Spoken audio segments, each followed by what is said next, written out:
तो भाइयों पुराना मार्वल वापस आ चुका है और कुछ नहीं तो इन्होंने एटलीस्ट अपनी शेड्यूलिंग को तो सॉर्ट कर लिया है। पिछले हफ्ते डेयरडेविल बॉर्न अगेन सीजन 2 का लास्ट एपिसोड देखा और इस हफ्ते सेम ही टाइम में हमें पनिशर का स्पेशल एपिसोड वन लास्ट किल भी मिल गया। अब बहुत अच्छे से आंसर तो नहीं किया कि सीजन 1 में किंगपिन के चंगुल से छूटने के बाद जो हमने सीजन 2 में देखा न्यूयॉर्क की मरते हुए उस वक्त फ्रैंक कासल कहां था, लेकिन इनफ चीजें बता दी है कि एक सेटिस्फैक्टरी आंसर हम बना सकते हैं। लेकिन उससे पहले क्यों ना थोड़ी डेयरडेविल बॉर्न अगेन सीजन 2 की बातें कर ले। अब सीजन 2 जरूर एक काफी हाई पॉइंट पे एंड होती है जहां मैं अब डेयरडेविल को कुछ टाइम के लिए एक्शन में नहीं देखना चाहूंगा। अगर बिना स्पॉइलर दिए बताना हो तो इसकी एंडिंग डेयरडेविल के कैरेक्टर को एक बहुत अच्छा क्लोजर दे देती है, जिस वजह से भले ही मैं चाहता हूं कि वो रिटर्न करे लेकिन थोड़े टाइम बीतने और एक अच्छा रीजन मिलने के पहले नहीं। अदरवाइज इट वुड फील कि what was even the point of so much struggle, इतनी सैक्रिफाइसेस का, इतनी स्ट्रगल का, and after all you went through you finally got an and you can get behind. एक ऐसा अंत जिसके बाद तुम अपनी लाइफ के मोस्ट कंफर्टेबल पॉइंट पे नहीं होगे लेकिन तुम्हें सुकून की नींद मिलेगी knowing the way things ended. लेकिन इन सब के बाद अगर तुम आसानी से for not so much of a trivial matter वापस आते हो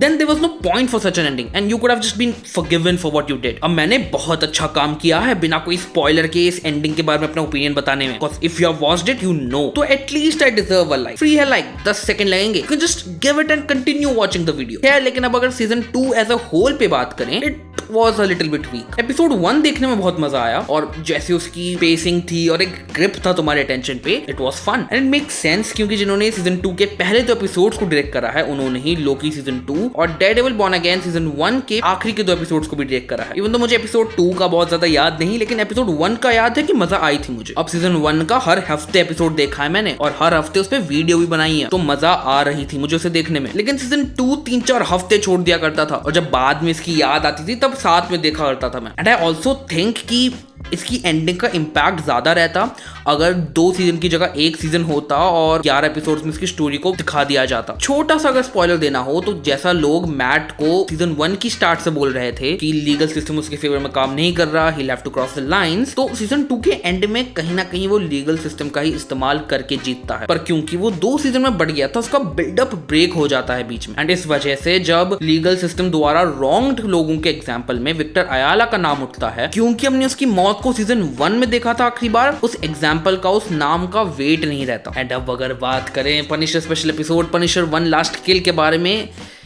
तो I actually liked it a lot. अब टाइमलाइन में ये डेयरडेविल बॉर्न अगेन सीजन 1 के बाद सेट है जब फ्रैंक कैसल किंगपिन और एंटी विजिलेंटी टास्क फोर्स के चंगुल से छूट जाता है और अंडरग्राउंड चला जाता है न्यूयॉर्क के एक छोटे शहर लिटिल सिसिली में, जहां एक मॉब सिंडिकेट चलाने वाली ग्रूची क्राइम फैमिली का कनेक्शन था फ्रैंक की बीवी और बेटी की मौत के साथ। तो इसलिए वो बॉर्न अगेन सीजन 1 और इस स्पेशल के बीच में इस फैमिली के सारे मर्दों को मार देता है। पर अब जब एक टारगेट नहीं बचता तो फ्रैंक होपलेसनेस, लोनलीनेस और पर्पसलेसनेस के चलते उसे हेलुसिनेशंस दिख रहे हैं अपने फैमिली और अपने पुराने एलाइज के एंड मेंटली वो अब एक पॉइंट पे पहुंच चुका है जहां वो खुद को ही मारना चाहता है। और ये 1 घंटे की एक छोटी सी स्टोरी है कि कैसे वो अपनी फैमिली की मौत को एक्सेप्ट कर लेता है कि वो नहीं वापस आने वाले और एक नया पर्पस ढूंढ लेता है। एंड जॉन बेंथाल भाई आप चुम्मी लो मेरी। It is usually very difficult कि तुम इतने सैड एक्ट कर पाओ, इसलिए रणवीर सिंह की भी सबसे ज्यादा तारीफ हुई थी धुरंधर 2 के उस सीन के लिए जब वो अपनी बहन को ढूंढ लेता है। एंड जॉन बेंथाल ने भी एक बहुत अच्छी एक्टिंग करी है as Frank Castle. And I am pretty sure from a business point of view क्योंकि पनिशर ब्रांड न्यू डे में रिटर्न करने वाला है तो उसके लिए थोड़ी हाइप क्रिएट करने के लिए स्पेशल को बनाया गया था ताकि उसे अकेले इतने सारे असैसिन्स को इतने कूल तरीके से मारते हुए दिखाया जा सके। नॉनदलेस मुझे मजा आई, बहुत ऐसे माइंड ब्लोइंग नहीं था, मेरे कच्चे भी सूखे हैं लेकिन as a one of thing I liked it. और तुम्हें सब्सक्राइब कर लेना चाहिए क्योंकि कल मेरे फाइनल एग्जाम है और मैं वीडियो बना रहा हूँ सिर्फ तुम्हारे लिए। तो 99% लोग जो बिना सब्सक्राइब करे देख रहे हैं प्लीज सब्सक्राइब कर लो यार, पापी पेट का सवाल है। मैं मिलूंगा तुमसे अगली वीडियो में, तब तक के लिए बाय बाय।